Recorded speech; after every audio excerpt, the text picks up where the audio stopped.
Facebook também. Vocês são bem-vindos a essa transmissão ao vivo e desejo um sábado feliz e abençoado para vocês. Cumprimento não somente os irmãos aqui do Distrito Central de Osasco, mas também a todos aqueles que de alguma maneira estão tendo acesso ou terão acesso aos vídeos que ficarão aí disponíveis, ficarão gravados aqui. Se você não tem uma fé, uma igreja, você também é bem-vindo e convidado aqui a apreciar aqui esse momento de estudos da palavra de Deus. Nós vamos orar aqui e na sequência vamos estudar a Bíblia. Vamos orar? Feche seus olhos e vamos falar com Deus. Senhor nosso Deus, louvado e engrandecido sejas o teu nome na manhã deste dia de sábado. Guarda-nos nesta hora, proteja-nos de todo mal e que ao estudarmos a tua palavra possamos ver nela luz, lâmpada para os nossos pés e iluminação para o nosso caminho. Esteja com essa audiência virtual que me assiste neste momento, que cada um deles tenha facilidade para compreender aquilo que o Senhor quer oferecer a eles no dia de hoje. E também conceda-me o Espírito Santo, enche-me com o teu Espírito, pois mais cheio quero estar. Eu, o menor dos teus vasos, posso muito transbordar. Por Jesus eu oro e agradeço. Amém. Que bom ter a sua companhia na manhã chuvosa deste dia de sábado. São 10 horas e 32 minutos. Hoje é dia 27 de junho e a gente está encerrando aqui a transmissão aos sábados do mês de junho. Mas no mês de julho ainda nós teremos essa transmissão por enquanto, né? É porque nós estamos avaliando aí a possibilidade de um retorno para as atividades presenciais ali na igreja. Vá orando, nós estamos avaliando, né? Nós temos já autorização por parte da Prefeitura Municipal aqui de Osasco para que isso aconteça, claro, com restrições, né? Então nós vamos avaliar isso junto com a nossa liderança, a liderança da igreja, para a gente poder trabalhar esse assunto com vocês aí depois. Mas a princípio, mês de julho, nós vamos manter, a princípio, tá? Caso ocorra alguma mudança, aí eu aviso a vocês aqui, vocês estarão sendo avisados também por outras mídias, para que nós consigamos logo retornar às nossas atividades, aos cultos presenciais ali na igreja. Bom, abra sua Bíblia em João, no capítulo 6 do Evangelho, do quarto Evangelho. João, capítulo 6. O Evangelho segundo João, no capítulo 6. Você encontrou? Enquanto você procura aí, eu vou beber um pouco de água aqui. Não repara?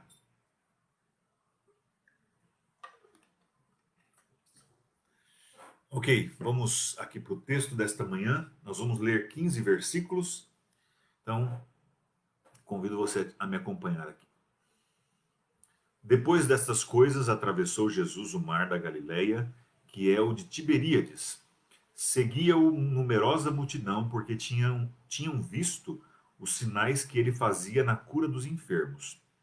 Então subiu Jesus ao monte e assentou-se ali com os seus discípulos. Ora, a Páscoa, a festa dos judeus, estava próxima. Então Jesus, erguendo os olhos e vendo que grande multidão vinha ter com ele, disse a Filipe: Onde compraremos pães para lhes dar a comer? Mas fazia isto para o experimentar, porque ele bem sabia o que estava para fazer. Respondeu-lhe Filipe: Não lhes bastariam 200 denários de pão para receber cada um o seu pedaço? De seus discípulos, chamado André, irmão de Simão Pedro, informou a Jesus: Está aí um rapaz que tem 5 pães de cevada e 2 peixinhos. Mas isto que é para tanta gente? disse Jesus: Fazei o povo assentar-se, pois havia naquele lugar muita relva. Assentaram-se, pois, os homens em número de quase 5.000. Então Jesus tomou os pães e, tendo dado graças, distribuiu-os entre eles, e também igualmente os peixes, quanto queriam. E quando já estavam fartos, disse Jesus a seus discípulos: Recolhei os pedaços que sobraram, para que nada se perca. Assim, pois, o fizeram, e encheram 12 cestos de pedaços dos 5 pães de cevada que sobraram aos que haviam comido. Vendo, pois, os homens o sinal que Jesus fizera, disseram: Este é verdadeiramente o profeta que devia vir ao mundo. Sabendo, pois, Jesus que estavam para vir com o intuito de arrebatá-lo, para o proclamarem rei, retirou-se novamente sozinho para o monte. Está aqui o texto posto diante de nós e certamente a leitura é bastante objetiva, mas nós temos muitas lições e também entendimentos aqui que precisamos obter para compreendermos o contexto ali e a situação em que Jesus se encontrava. Bem, o texto diz aqui que Jesus estava ali próximo ali, ele na verdade atravessou o mar da Galileia, que é o de Tiberíades, né? Jesus aqui está no norte de Israel já, né? E no capítulo anterior a gente encontra Jesus aqui na cidade de Jerusalém, né? Há quem pense aqui que o capítulo 6 está realmente deslocado, mas eu não vou entrar nesses méritos, porque senão a gente acaba se envolvendo demais com essas questões e a gente acaba não indo para o texto propriamente dito. Eu quero me deter ao texto, mas é provável que o capítulo 6 deveria estar em outra localização. Afinal de contas, você tem no capítulo 5 Jesus em Jerusalém e aqui no capítulo 6 Jesus na Galileia. E no capítulo 4 Jesus está em Samaria, indo para Galileia. Então, provavelmente esse capítulo esteja deslocado, não está numa ordem cronológica. É isso que eu quero dizer. Ok? Mas tudo bem, não vou entrar nesse detalhe aqui com vocês. Quero me deter ao texto. O Mar da Galileia é também conhecido como Mar de Tiberíades, né? Ele tem esses nomes, na verdade, Mar da Galileia, Lago de Genezaré, Mar de Tiberíades e Lago de Kinneret. Kinneret é a forma judaica do nome, é assim que os judeus chamam esse lago. Ele é chamado de mar por ser grande, tem aproximadamente, eu vou arredondar aqui as medidas, tá? Porque cada autor que eu leio, cada comentarista diz de um tamanho, eu acho que eles mediram em pontos diferentes, né? Mas aproximadamente tem 10 quilômetros de leste a oeste e 20 quilômetros de norte a sul. É um grande lago de água doce. Fica localizado na Galileia, por isso tem esse nome, Mar da Galileia, né? Localizado na Galileia, é norte de Israel, é um lugar muito gostoso, muito agradável mesmo, e ele recebe esse nome de Lago de Kinneret. Não me peçam para explicar como eles sabiam disso, mas o lago tem a forma de uma harpa, a forma de um kinnor. Por isso o Lago de Kinneret, a forma de um kinnor, palavra hebraica para harpa ou violino. É uma curiosidade, né? Não sei como eles sabiam. Talvez alguém possa me ajudar aí depois, mas não sei dizer ao certo como eles sabiam que esse lago tinha a forma de uma harpa. Mas era muito importante este lago para pesca, ele era muito importante, ele fornecia alimento, é, era também um local muito agradável para passeios e uma vista, uma vista incrível mesmo para ser contemplada. Jesus está ali, próximo a esse local, e ele sobe num monte e ele se assenta ali com os seus discípulos. E o texto diz que uma grande multidão vinha ter com ele. Jesus aqui, ele tinha realizado já sinais E estes sinais que Jesus tinha realizado fez com que ele se tornasse alguém bastante conhecido. Ele já não era mais um rabino anônimo, ele já não era mais alguém que poderia sair facilmente em público sem ser importunado ou sem ser requisitado. Jesus era alguém que já tinha uma certa fama. E o texto diz aqui, verso 5: então Jesus, erguendo os olhos e vendo que grande multidão vinha ter com ele, disse, né, vinha ter com ele, disse a Filipe: onde compraremos pães para lhes dar a comer? Veja, a multidão que seguia Jesus, de fato, estava muito interessada, e a gente vai ver isso não hoje, mas na quarta-feira. Aliás, provavelmente na quarta-feira a gente vê. Quarta-feira a gente vai ver essa questão. Muitos se interessavam pelos sinais que Jesus realizava, pela benfeitoria que ele podia oferecer para o público. E eles se aproximaram ali de Jesus para ouvi-lo. E Jesus tinha muita coisa para ensinar. E aí Jesus começa a fazer uma espécie de teste aqui com Filipe, com um dos seus discípulos. Ele fala: onde nós vamos comprar tanta comida? O texto vai dizer que tinha 5.000 homens. Isso não está incluído ali, neste cômputo, mulheres e crianças. E então, aquele grupo, aquela multidão, provavelmente fosse o dobro de pessoas ali. 5.000 homens e provavelmente ali umas 10.000 pessoas. Daí para mais, alguns até pensam. Bem, era muita gente mesmo que estava ali seguindo Jesus, que estava ali buscando a Cristo, por os motivos mais diversos possíveis. E aí Jesus perguntou: onde nós vamos comprar pão? Aí Filipe respondeu: mas dizia isto, aí o verso João fala, né? Mas dizia isso para o experimentar, porque ele bem sabia o que estava para fazer. Respondeu-lhe Filipe: não lhes bastariam 200 denários de pão para receber cada um o seu pedaço. Filipe está dizendo assim: olha, Senhor, precisaria aqui de 200 dias de trabalho. O denário era a moeda romana, equivalente monetariamente à dracma, moeda grega. Tinha o mesmo valor. Um dia de trabalho braçal era o que valia um denário ou uma dracma. E aí Filipe está dizendo para Jesus assim: olha, nem 200 denários seriam capazes de alimentar essa multidão. Comprar pão e alimento para alimentar essa multidão. Filipe teve um pensamento realmente voltado para, humanamente falando, correto. Né? É muito dinheiro, Senhor. Nós não temos esse dinheiro. Nós não temos como alimentar essa multidão. Impossível isso aqui.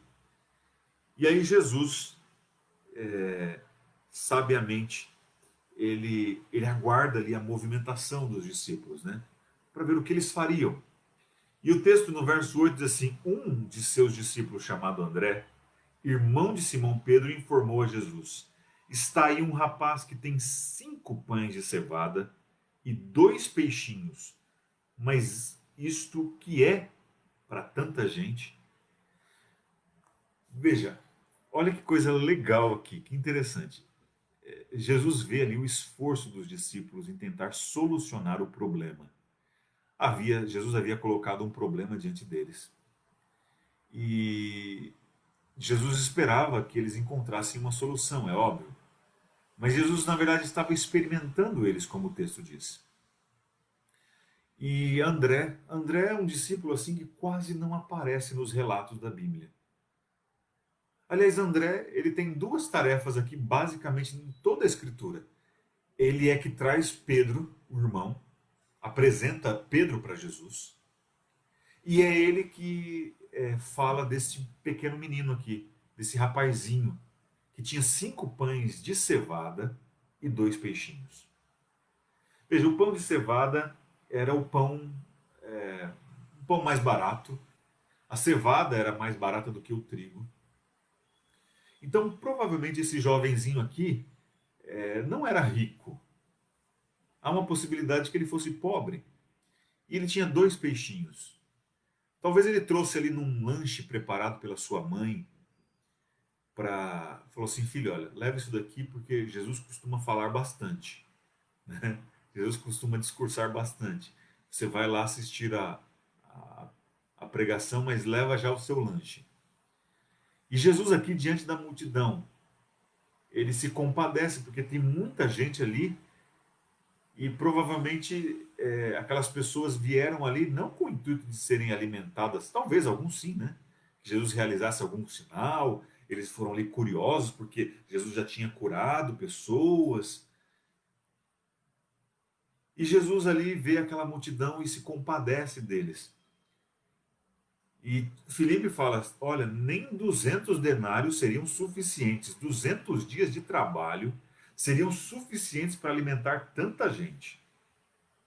E André fala assim: olha, senhor, tem alguém aqui, ó, esse rapazinho. André tinha uma habilidade muito incrível, né? Ele primeiro levou o irmão até Jesus, levou Pedro até Jesus. Depois ele leva esse rapazinho aqui, com 5 pães de cevada e 2 peixinhos. Que é isso para alimentar tanta gente? Bem, para Jesus é suficiente. Aliás, Jesus nem precisaria deste, destes 5 pães de cevada e desses 2 peixinhos. Jesus não precisa de matéria pré-existente para criar algo. Ele cria ex nihilo, a partir do nada. Mas Jesus se aproveita deste momento aqui. E da fé desse menino também, porque ele estava oferecendo a refeição dele. Ele estava oferecendo o lanche dele. E Jesus, a partir de 5 pães de cevada e de 2 peixinhos, ele alimenta uma multidão inteira de mais de 10.000 pessoas. O milagre é muito grandioso, tão grandioso que ao final do capítulo, no verso 15, as pessoas vão querer coroar Jesus ou transformá-lo, proclamá-lo, melhor dizendo, num rei. E o texto continua dizendo, verso 10, disse Jesus: fazei o povo assentar-se, pois havia naquele lugar muita relva. A gente aprende algumas lições aqui, eu quero tirar algumas lições. Jesus é organizado. Jesus organizou ele, fazei o povo assentar-se. Jesus pede para que cada um se assente. Então, primeira lição que a gente aprende aqui, Jesus organiza a distribuição dos pães. Ele organiza o povo. Fazei o povo assentar-se. Assentaram-se, pois, os homens em número de quase 5.000. Então Jesus tomou os pães e, tendo dado graças, distribuiu-os entre eles. Segundo ponto, gratidão. Organização e gratidão. Jesus é agradecido pelo que ele tem. É pouco, aparentemente é pouco, mas nas mãos de Jesus é muito. 5 pães de cevada e 2 peixinhos parece pouco, mas diante de... Aliás, é pouco, mas para Jesus é o suficiente para alimentar quase 5.000 homens. Jesus assenta o grupo, Jesus agradece pelo que tem, e o verso 12, e quando já estavam fartos, disse Jesus a seus discípulos: recolhei os pedaços que sobraram, para que nada se perca. Assim, pois, o fizeram e encheram 12 cestos de pedaços dos 5 pães de cevada que sobraram aos que haviam comido. Jesus é organizado, ele assenta a multidão, Jesus é agradecido, ele dá graças a Deus, ele ora pelo alimento, e Jesus dá lições de economia. Ele faz com que os alimentos que sobraram sejam recolhidos, e foram recolhidos em 12 cestos ali. Veja, Jesus ele nos ensina, mesmo quando ele não está dizendo que está ensinando, né? A gente aprende essas lições aqui. Mas eu acho que a lição maior que a gente precisa aprender é confiar. Veja, Filipe já tinha visto o que Jesus poderia fazer, o que ele era capaz de fazer. André também já tinha visto, e provavelmente André deve ter chegado ali, eu estou imaginando, ele chegou e ele sabia que o menino tinha 5 pães e 2 peixinhos, mas que ele sabia que Jesus podia fazer alguma coisa. O que Jesus ia fazer, ele não sabia, mas Jesus podia fazer alguma coisa com aquilo. Nessa manhã de sábado, eu talvez esteja falando para alguém que tenha o mínimo na sua casa, não tenha o suficiente. Mas eu quero dizer que o pouco com Deus é muito, como diz o ditado. Veja, a gente precisa acreditar que Deus multiplica e Ele continua multiplicando. Ele tem cuidado de nós. Eu quero te ensinar uma coisa que eu aprendi. Uma frase que está na minha mente, eu decorei. Né? A palavra decorar vem de decor, né? Do coração, coração. Está no meu coração isso daqui. E eu quero, de alguma maneira, oferecer para você. É como se Deus falasse para mim assim: Antônio, cuide das minhas coisas, que eu cuido das tuas. Cuide das minhas coisas, que eu cuido das tuas. Cuide das coisas de Deus. Entenda que Deus, de alguma maneira, vai cuidar das tuas coisas. Talvez Ele não dê a resposta que você está esperando, mas Ele vai cuidar de você. Deus prometeu, Ele não prometeu dar dinheiro para você.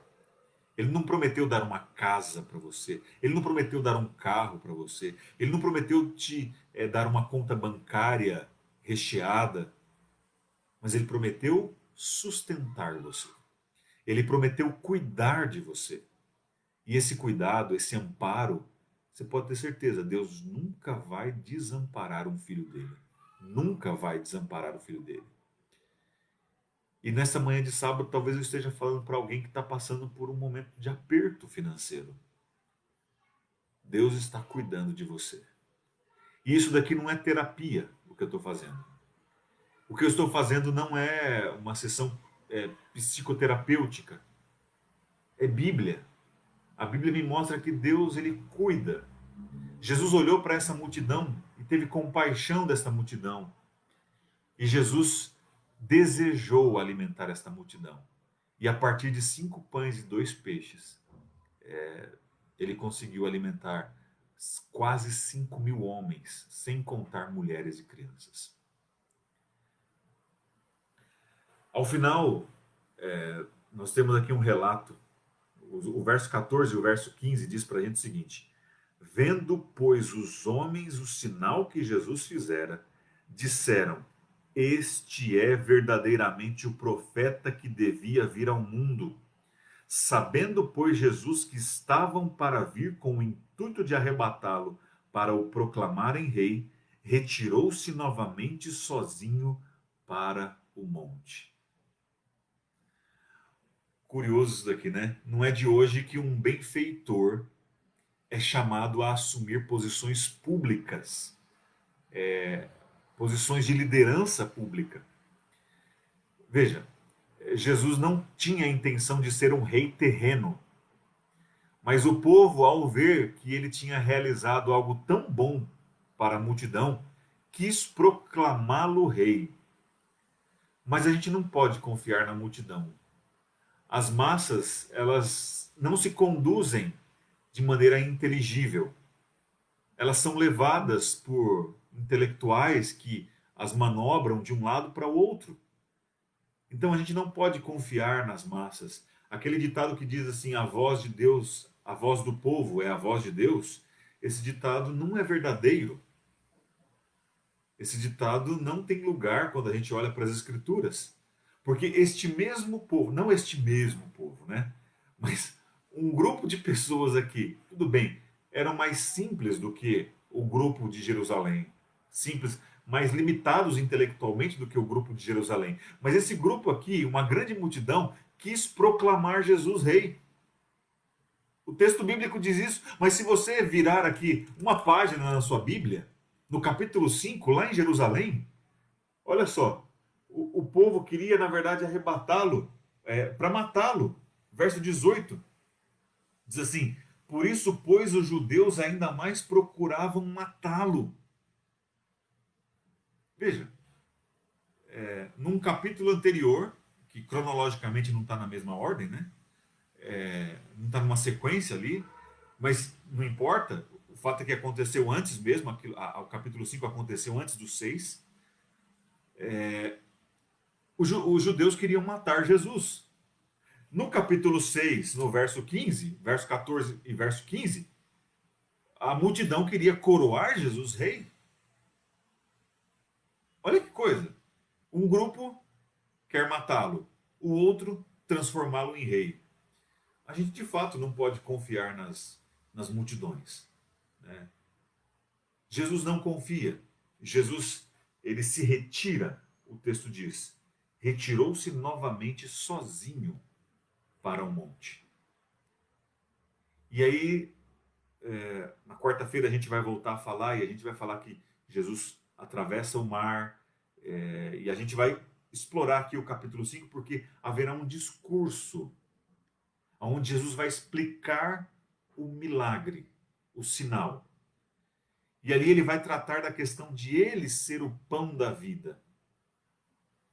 E de que muitos o procuravam simplesmente porque viam os sinais. E veja, meus queridos, não é muito diferente dos nossos dias. Tem muita gente interessada naquilo que Deus pode fazer, mas pouco interessada em quem de fato Deus é. Ou você acha que tantas igrejas estão lotadas? Claro, hoje não, né? Hoje não, por conta da pandemia, mas tantas igrejas aí são lotadas com promessas de prosperidade espiritual, de prosperidade material, financeira. Por que isso existe? É porque existe procura. Então, o homem, a natureza humana, não mudou muito nestes últimos 2000 anos, quase 2000 anos. Muitos continuam procurando Jesus por conta daquilo que ele pode realizar. E a nossa fé não pode estar alicerçada nisso. A nossa fé tem que estar alicerçada, como Abacuque disse, ainda que ele não faça. Ainda que ele não faça. Sabe, na manhã desse sábado, eu gostaria muito que você se acreditasse que Jesus pode fazer tudo. Isso é ter fé. Fé é acreditar que ele pode. Mas eu queria que você fosse fiel. Mesmo que ele não faça aquilo que ele pode fazer, você continuar crendo nele. Isso é fidelidade. Fé é acreditar que Deus pode fazer. Fidelidade é continuar acreditando, mesmo que ele não faça. Querido amigo, são 11 horas da manhã deste sábado. Como que anda a sua fé? Como que anda a sua fé? Você só acredita porque Deus lhe concede coisas? Ou você está disposto a continuar acreditando, mesmo que ele não realize o sinal diante de você? Jesus teve um propósito ao realizar esse sinal aqui. E a gente vai ver no culto de quarta-feira. Convido você para estar ali comigo às 20 horas da noite. Às 20 horas, né? Só pode ser à noite. Às 20 horas, às 8 horas da noite. Para estar ali comigo. Você vai ver por que Jesus fez esse sinal aqui. E eu já dei uma pincelada aqui para você não ficar sem resposta. Jesus veio se mostrar como o pão da vida. Ele é o pão da vida. Ele é aquele que alimenta, o pão que desceu do céu. Esse é Jesus, meus queridos. Esse é Jesus. Jesus foi muito melhor recebido, de fato, na Galileia, ali, do que propriamente em Jerusalém. que você tenha um coração disposto a receber a Cristo. Talvez você tenha formações, estudos acadêmicos, um monte de coisas que são boas. São boas, e eu não estou desenhando delas, eu gosto dessas coisas. Mas você precisa talvez de um coração disposto a receber Jesus. Na sua simplicidade, em quem Ele é. Deus te abençoe. Você quer orar comigo nesse momento? Vamos falar com Deus. Feche os seus olhos e deixe o seu coração aberto ao Senhor. Nosso Deus e nosso Rei, nós agradecemos ao Senhor na manhã deste sábado. É um sábado chuvoso, frio, típico de inverno, mas nós estamos felizes porque nosso coração está aquecido pela palavra de Deus. Alimenta-nos, dá-nos o pão de cada dia, mas sejas o pão da vida para cada um de nós. Que a tua graça nos alcance, Senhor, e que possamos ser alimentados espiritualmente por ti. Esse é o desejo do nosso coração. Fica com essa audiência virtual que me acompanha. Eu oro em nome de Jesus Cristo. Amém, Senhor. Obrigado pela sua presença virtual aqui, pela sua paciência, pela sua audiência, e que o Senhor te abençoe no dia de hoje. Que a paz que excede todo entendimento possa preencher o seu coração neste dia de sábado. É a minha prece, em nome de Jesus. Fiquem todos com Deus nesse momento. Forte abraço para vocês, viu?